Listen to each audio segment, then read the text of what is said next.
नमस्कार मित्रों, हमारी श्रृंखला पौराणिक इतिहास के पात्र में हम आज तीसरा पात्र कर रहे हैं, जिसका शीर्षक है पृथु, जो कि लगभग 3280 ईसा पूर्व की कथा है। ध्रुव के वंश में कुछ पीढ़ी उपरांत चाक्षुष नाम का नेता हुआ। वह षष्ठ मनु था। सरस्वती के सहारे दक्षिण में आगे बढ़कर उसने नया नगर बसाया। इस नगर को उसको पड़पोते पृथु के समय नया नगरीय संस्करण हुआ, जिसका नाम पृथुदक पड़ा। यह आज कुरुक्षेत्र से 17 किलोमीटर दूर पेहोवा नामक नगर है, जो गया के समान हिंदुओं के पिंडदान के लिए प्रसिद्ध है। पेहोवा प्राचीन सरस्वती के तट पर बसे पृथुदक का अवशेष है। महाभारत और तत्कालीन साहित्य तथा अनेक दंत कथाओं में इसका वर्णन है। खुदाई में यहाँ प्राचीन अवशेष मिले हैं। अनुश्रुतियों के अनुसार पृथु के नाम पर इसका नाम पृथुदक पड़ा था। जिन्होंने इस स्थल पर अपने पिता के स्वर्गवास के उपरांत 12 दिन तक सरस्वती के तट पर तपस्या की थी। चाक्षुष मनु का पुत्र अंग था, जिसने अपनी पितृकन्या सुनीता से विवाह किया था। उसका पुत्र वेन हुआ, जिसने अपने दादा छठे मनु का नगर संभाला। उस समय जब उसका बेटा पृथु छोटा था, तब भीषण अकाल पड़ा। वर्षा बिल्कुल नहीं हुई, भूमि तपने लगी और कृषि सूख चली।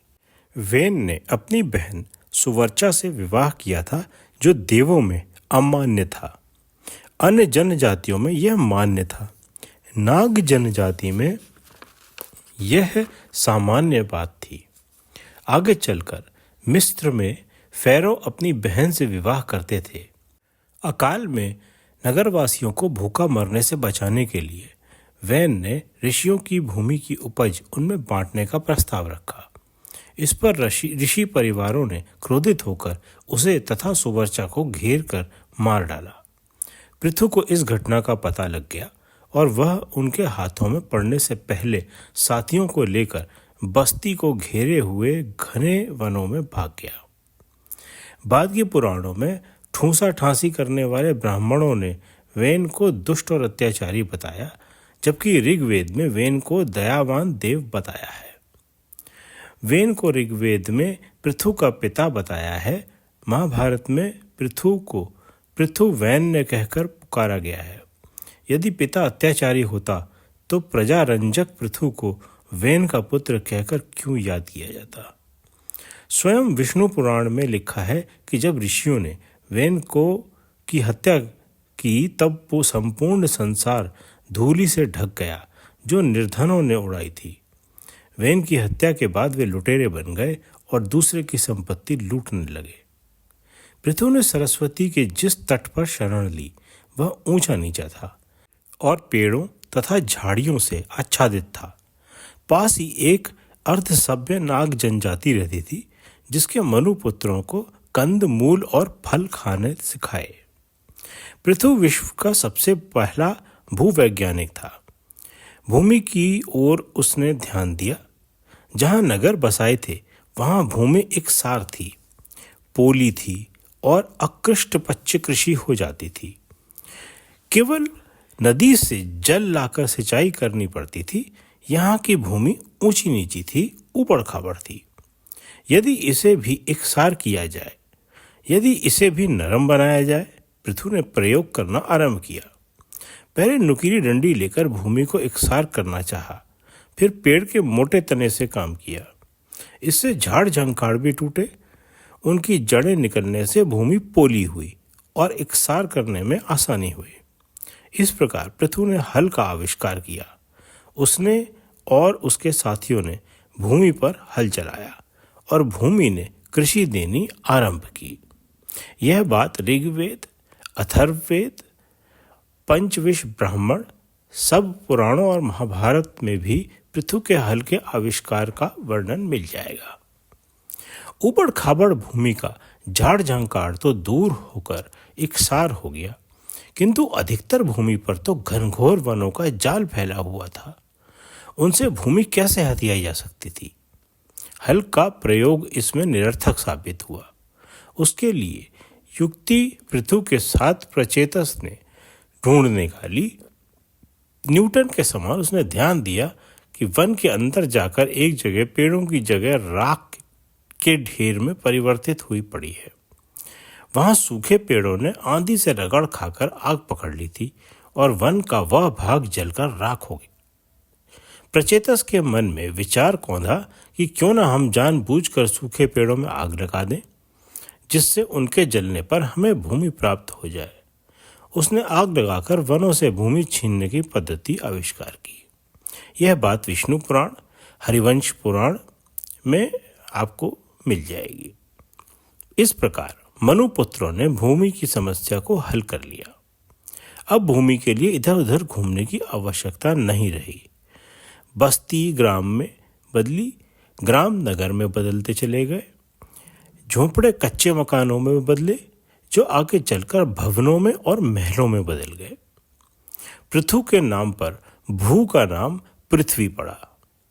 वर्णमाला में एक नया शब्द जुड़ा, अर्थवान। पृथु ने टूटी टहनियों से भूमि का झाड़ झंकार और ऊंचा नीचा खोदकर इकसार करने का पहला प्रयोग किया था। अंत में वह तने से हल का प्रयोग करने में सफल हुआ। पृथु ने टहनियों और डालों के प्रयोग में पाया था कि वे बहुधा टूट जाती हैं और खुदाई नहीं हो पाती थी। साथ ही कुछ डंडियां ऐसी लचीली थीं कि जोर लगाने पर दोहनी हो जाती थीं और छोड़ते ही कट से बिजली के समान सीधी हो जाती थीं। हल बनाने के बाद पृथु खाली नहीं बैठा।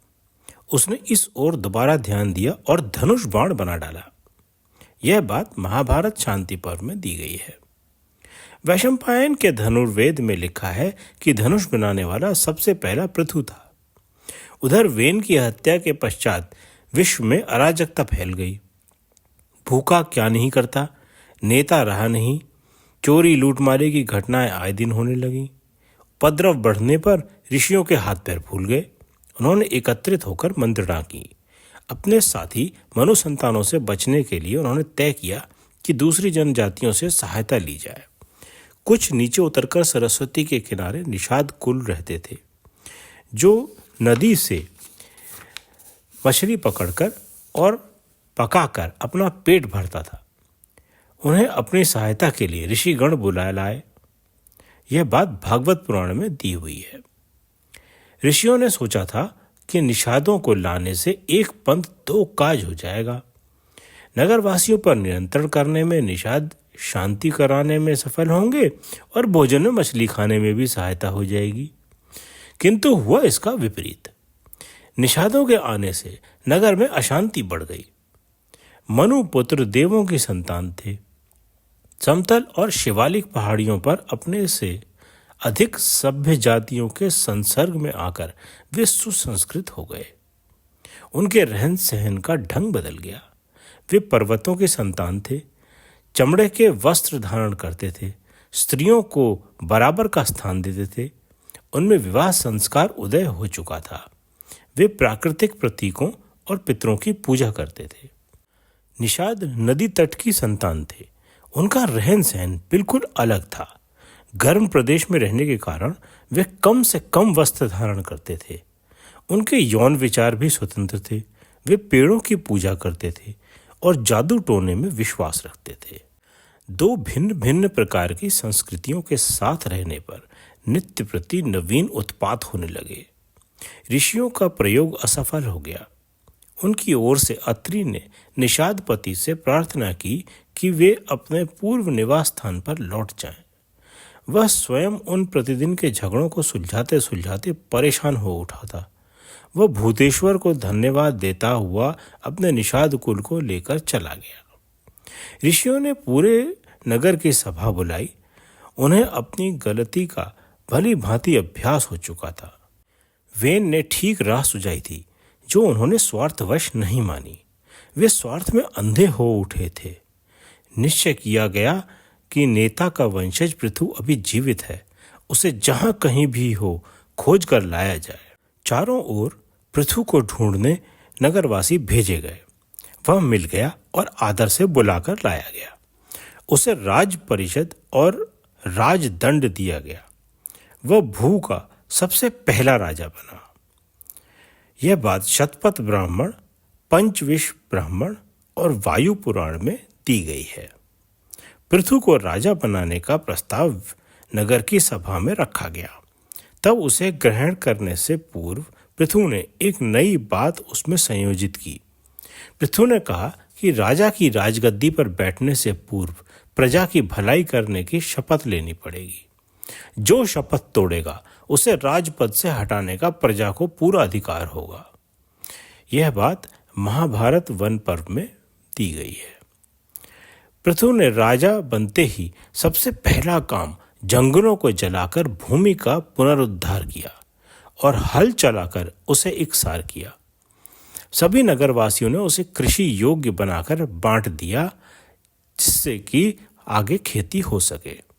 चूंकि पृथु ने हल द्वारा जोतकर भूमि को कृषि देने योग्य बनाया था, इसलिए भू का दूसरा नाम पृथ्वी रखा गया।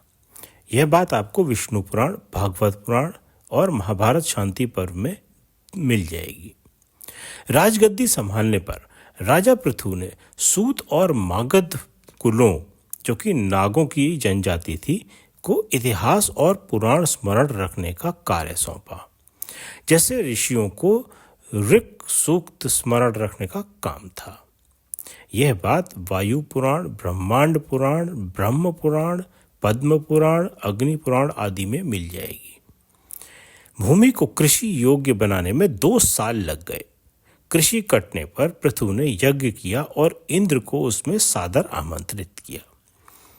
ऋषि मृत्समद इंद्र को साथ लेकर अमरावती से पृथु तक आ रहे थे कि राह में असुर नेता धुनि और चुमुरी ने इंद्र को बंदी बनाने के लिए आक्रमण किया। मृत्समद बिल्कुल उस समय के इंद्र की आकृति वाले